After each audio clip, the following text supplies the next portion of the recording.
Welcome into the newest episode of Side Mission. I, like always, am your host, Rusty Ellis, joined by two of the boys today, Matt and Thacker. And today, we've got a half-baked episode for you. It's just in line and theme with the game we're talking about, Mario Strikers Battle League. Another sports first-party Nintendo title that for some reason is on sale for $60 and is not worth it in the slightest. So, let's go ahead, that angry intro aside, that salty intro aside for me, let's get talking about Mario Strikers Battle League. I'm not going to lie, this game, like the first, I'd say 2-3 hours I played it, I think the gameplay of this game is actually pretty solid. It's actually pretty fun. It has kind of, and having about a little over 10 hours with the game now, it has kind of the feel of a complex game, even though it can unfortunately be boiled down to literally just passing back and forth until you have an open shot. But the gameplay I feel like is really, really smooth in this game. I know that, like, I don't think that any of the three of us had high expectations for this game. This game was kind of like Switch Sports, where we didn't really have high expectations for it, but first-party Nintendo game, we expected it to at least be fun. Matt, we'll start with you. Give me your honest first impressions of this game. So I'm going to tell you this right now. I did have high expectations. Okay, you had high expectations. I didn't know that. I did. Didn't know that. Because Mario Strikers Charged on the Wii was an incredible game. That's also one of the most highly rated games on the Wii. Mario Strikers Charged was one of those games that you played. It was so much fun. The multiplayer was so much fun. The online play was great, and this was back on the Wii. So, and on top of that, with Next Level Games being the developer, because they're the ones who developed the one on both of the ones on the one on the GameCube and then the one on the Wii, they developed these games. So seeing them come back to develop this game, I thought that this was going to be the next evolution, like the next step in here. And the gameplay is as great as it's always been, with some new additional mechanics here, but it fell flat for me. The gameplay wise, like I said, it's a fun game. Like when you're playing the I guess the campaign or whatever, you're just doing the well, you are being very generous calling the cup battles a campaign. You are being very generous. There's no campaign here. It's just randomly thrown cups with like different types of teams that you go up against. Some that specialize in speed, specialize in power, specialize in doing tricks and also passing technique and all that. So, I mean, for the most part, that was fun. And then, after you do all of the cups, and you're just kind of like, well, I mean, what's next? You can grind for more coins to buy the gear, which is, they added a new customization option, so you can increase the stats of your players, which I think is great. I mean, it could definitely use more gear types, because I think there's only 5. I think there's 4 or 5. I don't know exactly how many. And there's not. The game starts with 5 after you beat the cups the first go around. Then it unlocks the samurai set, and so by that expectations, it probably drops a different set after each completion of the each 5. Yeah. Okay. I mean, maybe, but I think that that's another example where this game kind of just came out half baked. Even you have the gear customization, but it's not all that deep. You more often than not end up investing in 1 or 2 skills per striker, and the rest are kind of just thrown to hell. Yeah, I know on my Rosalina, for example, she's got a 21 out of 25 shooting, 15 out of 25 speed. Everything else is 5 and below. It's very, very shallow. Yeah. I do like the fact that that they do trying to balance it out with each characters, and that if you do prefer to have certain stats, if you prefer to have a team that's nothing but strength, that each character has the potential to be in that class based off of what gear that you have equipped to it. I thought that was a really cool addition, and it switches up your game style. But once you do all of that stuff, and then you're just kind of looking at the game what do I do next? Because there's no new modes here. There's no modes whatsoever. There's just, play online with your friends, or just play, the cups. Yeah. I realize just how the internet is, and you're kind of like, well, I don't even want to play online with my friends because there's some weird issues going on. You're just looking at a game that is starving for more content. Yeah, I'm with you on that. I think that, Thacker, I'm going to let you go into this a little bit. I think that like there's positives in this game, but the unfortunate thing is that they're kind of few and far between. I remember we were kind of planning for this episode. We were like, all right, let's like look for the most positive things we can say about this. And Thacker, I know you talked about one thing that I think all three of us can agree that we like. The game really does reward you for playing a balanced team. It's not going to reward you for playing a team that's all speed, all strength, all technique, all shooting. You really do need balance in order to be successful in this game. Oh yeah, the game balances really well. I think the only issue with the balancing is on the computer's point of view, because you have during the cups, which each cup being a different technique that they're looking for, or that they're looking to base the cup around. There's one cup that is literally you're going against a team that has 3 Toads and a Rosalina. Yeah. Like, what? Like, how is that fair? Like, for real. And for the most part, that is probably the only unfairness with the balancing. Other than that, the balancing is great. We found one issue that we had with it when you kind of focus all your efforts around one character. Rusty with Rosalina, me with Waluigi, and Matt with player 2, Luigi. But with that, we found out real quick that in the Striker Cup League, it's a lot harder to have a balanced team when you have those 3 characters and no power. Because your 4th character, if you don't have a 4th person in the league with you, is a completely random person. Yeah, it's a completely random striker. Yeah, like we got Toad once. Matt, when we played earlier this week, we got Peach, I know, one time. I think we got Mario once. Like, we have 0 strength strikers, and we've have yet to see one randomly get matched up with us. Yeah. Yeah, and the thing is, Nintendo does it well with their drip feeding. We're gonna get more characters eventually, but right now there's only 3 power hitters, being Bowser, Donkey Kong, and Wario. Yeah.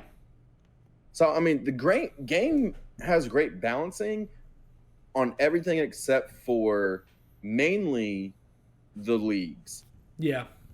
Because if you're playing for a campaign, the closest thing to it you're going to get is the cups, like Matt said. But other than that, there's not really much else for it. So the other big issue I have, and I'm sorry to cut you off there, Thacker, because that kind of leads into another issue, is the online play.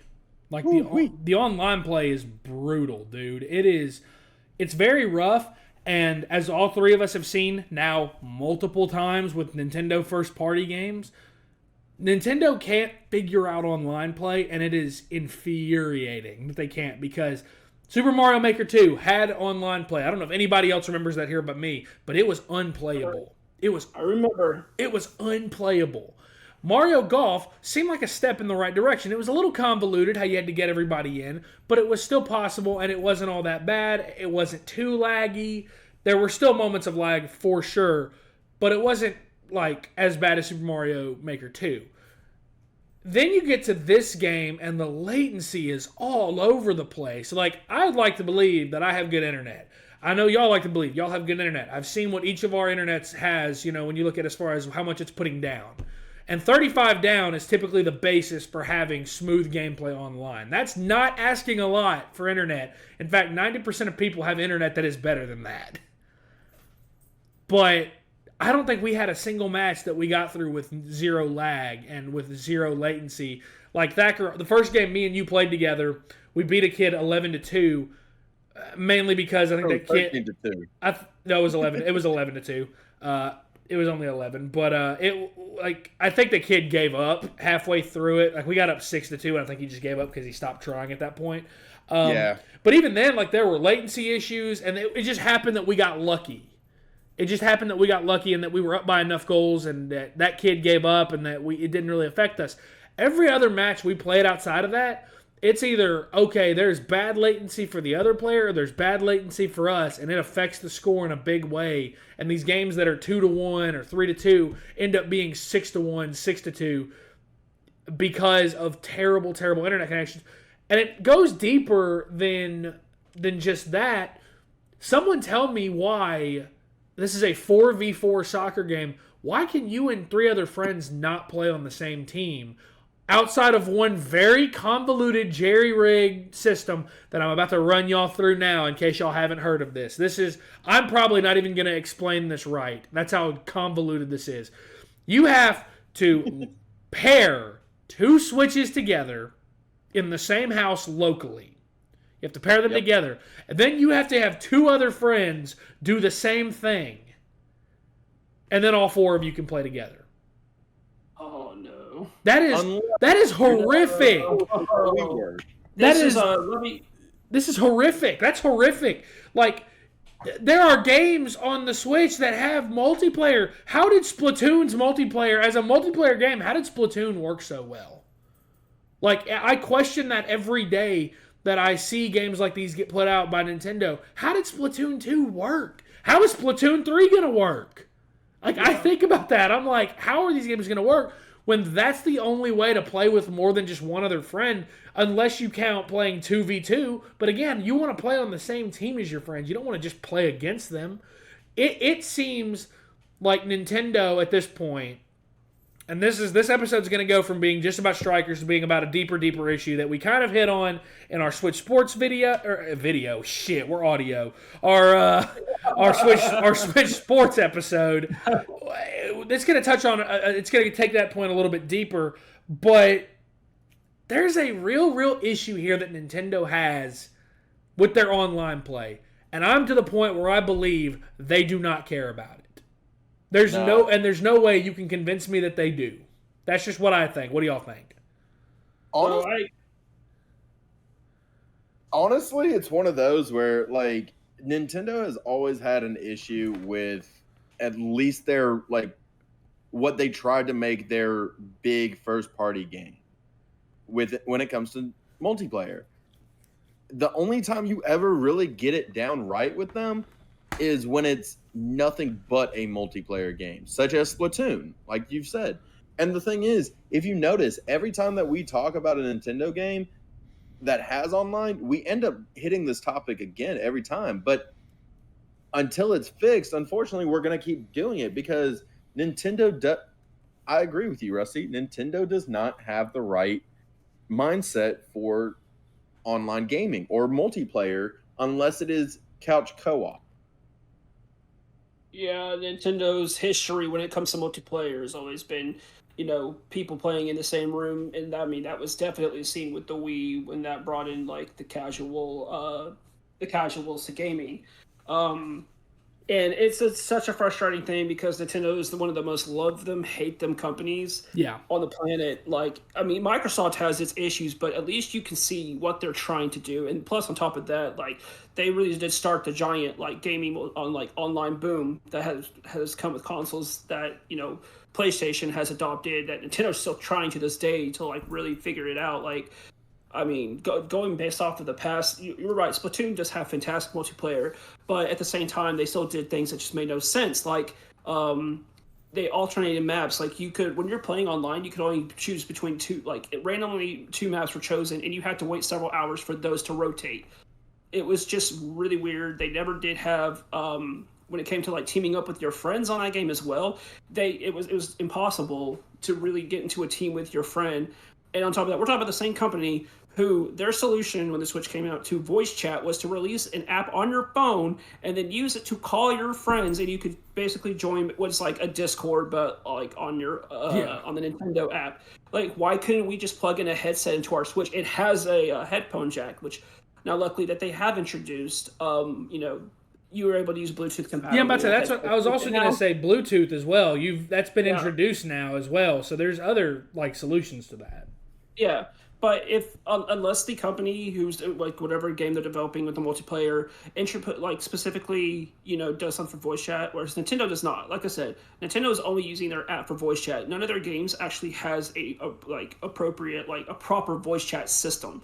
And the same thing with the Switch. Like, why can't we get in a party on our freaking Switch? Because they care about couch co-op, and that's it. That, like, you know, you hate for the answer to be, I don't want to say simplified or oversimplified, but that's pretty much like the answer that Thacker gave, is that, you know, they care about couch co-op first. And that's a problem, man, because that's one of the biggest parts of gaming today, is gaming online with your friends. You mentioned Xbox and Microsoft were really the first ones to pioneer that. Obviously, that came to a head with Call of Duty 4 Modern Warfare. That was one of the first big examples of an online multiplayer game, along with, like, you know, League of Legends, World of Warcraft, games like that. Like, that online community, that is what gamers love. A lot of gamers love playing online with their friends. And yet Nintendo, this company that is built around having fun first-party games, you look at Legend of Zelda, you look at Mario, Kirby, you look at all of their first-party, Smash Brothers, all of their first-party titles, and yet they can't get the online part of it right. And it seems like I said, it seems like they almost don't want to. It seems like they don't care enough to. Now, I'm going to transition from that to another issue that I saw. There was a great video on YouTube. I've referenced Beat 'em Ups several times on this podcast. I'll reference him again on this one. He made a great video kind of talking about this problem in depth. We talked last time about Nintendo Switch Sports, about how Nintendo's bad history, their ugly history with drip feeding content. And it's possible now to take that even a step further. It's not just drip feeding content on their games, period. They're mainly doing it on their sport titles. They're primarily doing it on their first-party sports titles. There are 4 that have come out since the Switch came. There have been 4 really big first-party sports games that have come out from Nintendo since the Switch's launch. And they are Mario Tennis Aces, Mario Golf Super Rush, Nintendo Switch Sports, Mario Strikers Battle League. All 4 of those games had the problem of day one, there not being enough content. And the cheapest game in that group of 4 is Nintendo Switch Sports, that you can get for $40 if you don't, like, if you already have a leg strap. You don't have a leg strap, you're spending $50 on it. And I guarantee you, most people probably didn't have the leg strap. I would wager that a lot of people didn't have the leg strap, actually. Yeah, I would wager that's probably true. Yeah. The other 3 games are $60. I can tell you safely, Mario Tennis Aces, got it for Christmas. I'm thankful that my parents got it for me. I've enjoyed it. It's a fun game. It ain't worth $60. Not at all. And I'm glad to know that my parents did not spend that because it was on sale. Battle League, it's obviously not worth $60 because there's not even a campaign. At least in Mario Golf, while it didn't have enough content to justify $60 in my opinion, they at least gave you a story mode. Yep. At least gave you a campaign that you could play through that would probably take you roughly 8 to 10 hours. They still at least tried to give you that. There was effort made. Hell, Mario Tennis Aces had a similar thing. It just wasn't as fleshed out. It was very light on the RPG, more heavy on it being a Mario game. Mario Golf was more of an RPG, crazy enough to call a Mario game an RPG. But that's more of what Mario Golf was, and there's a deeper issue here with Nintendo's first-party sports games. Legend of Zelda Breath of the Wild was in development for years. Mario Odyssey was in development for years. These were not games that were made in a year and were half-baked at launch. These are 2 of the greatest titles in the Switch's lifespan. Same with Smash Brothers. Yes, there's maybe some drip feeding, but how many characters did that game launch with? 70? Something roughly like that. I mean, shit. It launched with more than enough to justify doing a couple character passes. It justified that. Smash Brothers Ultimate is 100% worth $60. Breath of the Wild's worth $60. Mario Odyssey 100% is worth $60. Then you look at other Nintendo first-party releases. Look at a game like Fire Emblem Three Houses. That is a 50 to 60-hour game if you focus on just the main story and do no side activities. A 50 to 60-hour game if you do no side activities. That's a lot of content on day one. That is a lot of content available. There are other first-party Switch titles. We talked about Kirby and the Forgotten Lands. That one had enough content at launch, in my opinion. Had enough replayability to justify that price tag. So why in the hell are the sports titles the ones that are getting half-baked? Even 2K and Madden don't do that shit. Like, I know it's popular to hate Madden. As a sports fan, I know it is popular to hate Madden. But at least the games don't typically come out half-baked, and you know what you're getting when you get them.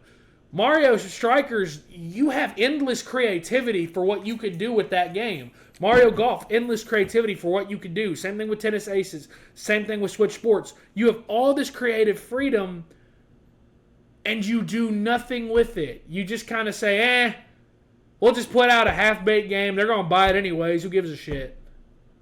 That's the attitude it comes off with. That is the attitude it comes off with. So my rant aside, I want to know what both of you feel about that. Thacker, I'll start with you. What do you think? Do you believe the same? Am I tripping? Like, you tell me. With it being a half-baked title? About this, the Switch Sports, first-party sports titles from the Switch in general. Look, I might not be the biggest Nintendo Switch fan, especially because the both of y'all got yours a lot sooner than I did, and it took me starting my current job to get one. Yeah. But at the same time, the Switch is great. Their sports games are just ass.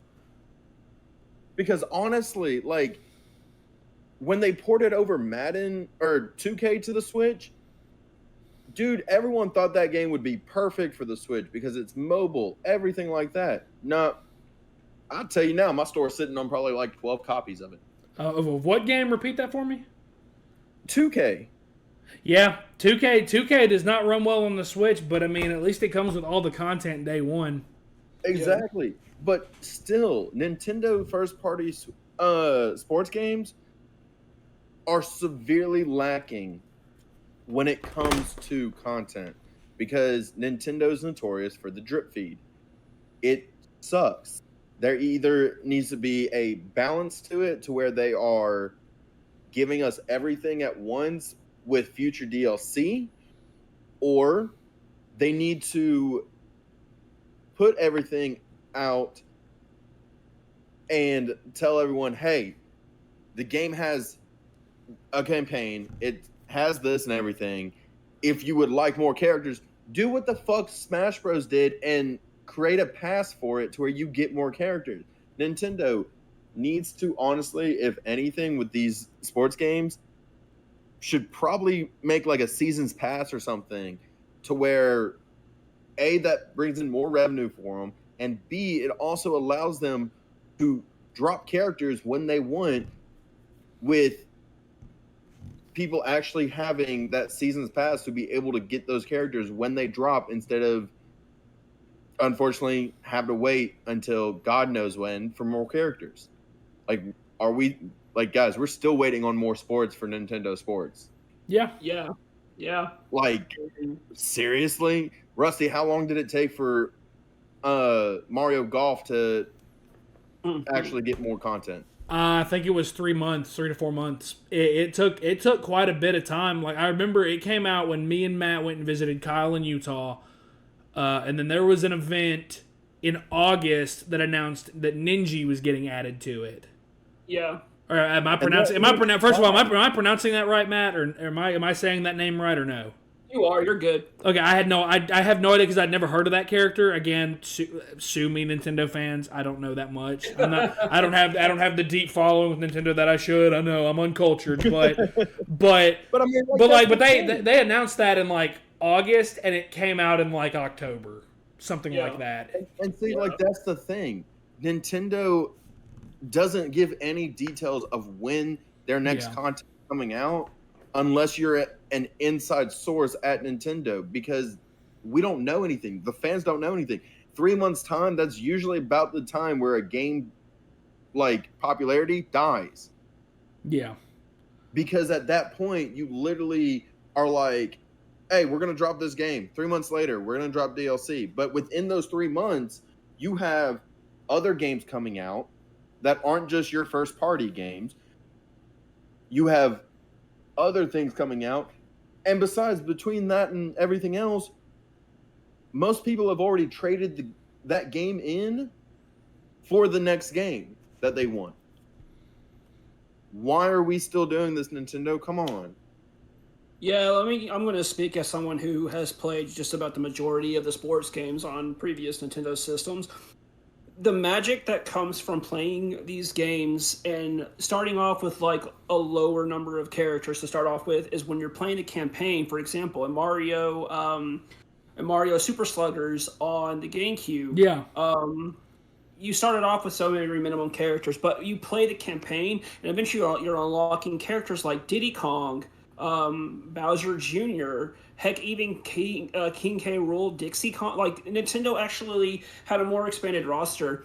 And this is even seen in the audience. Like, you look in the audience in this game, it's just Shy Guys. And all the other previous ones had, like, the characters from Super Mario Sunshine, Mario 64. Like, they had other characters. Plus, playable characters in some of these past sports games were just, like, primarily like, enemies like Goombas, Koopas, Hammer Bros. Like, they actually put thought into their characters. But now when you look at the roster for this game here, you're just seeing like Mario, Luigi, Rosalina, Peach, Bowser, Wario, Waluigi, and Donkey Kong and Yoshi, and that's about it. And it's just really like Nintendo has such an expanded number of characters, especially in the Mario universe, that they can use. Like, obviously, you see Donkey Kong, which means that they have access to using Donkey Kong characters. Like, Diddy Kong would fit this game great. So would Bowser Jr. Daisy is missing on day one, which is a lot of the fandom is not happy about that right now.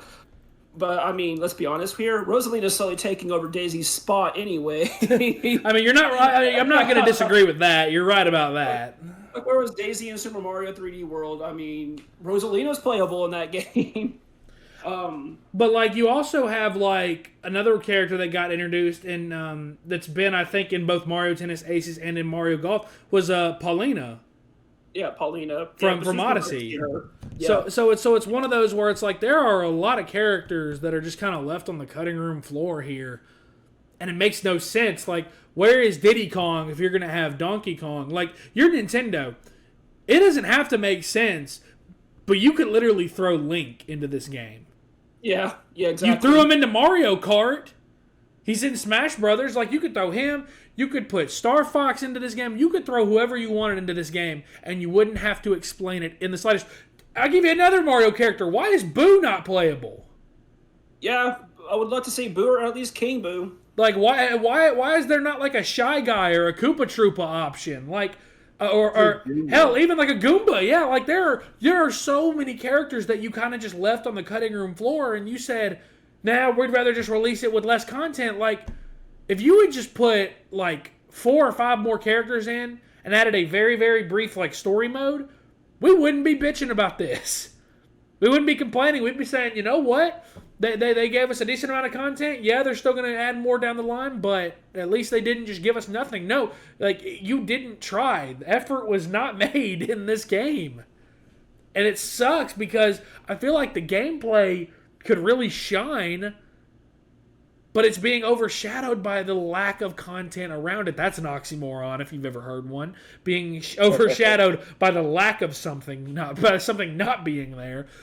Yeah. But it really feels like effort was not made with this. It feels like the bare minimum was done. They threw it on the shelves, and it's, you know, I will tell you right now, and Thacker, in a few weeks, maybe we can do an episode where we revisit this.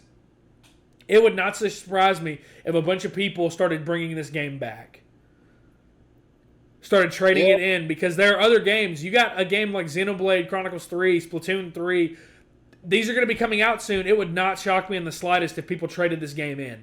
We just got done doing an episode on The Quarry, a game that, you know, to be fair, is like 11 hours long in one playthrough. I paid $70 for that, and I thought that my money was much better spent on that than it was Strikers, if you want just complete honesty. Mario Strikers battling... Do you want one? Go ahead. You just said that in a couple months, somebody's going to be bringing that game back. Dog, it's already happened. Yeah, like, it's already happening. People are already sick of it. That long, and somebody already brought it back.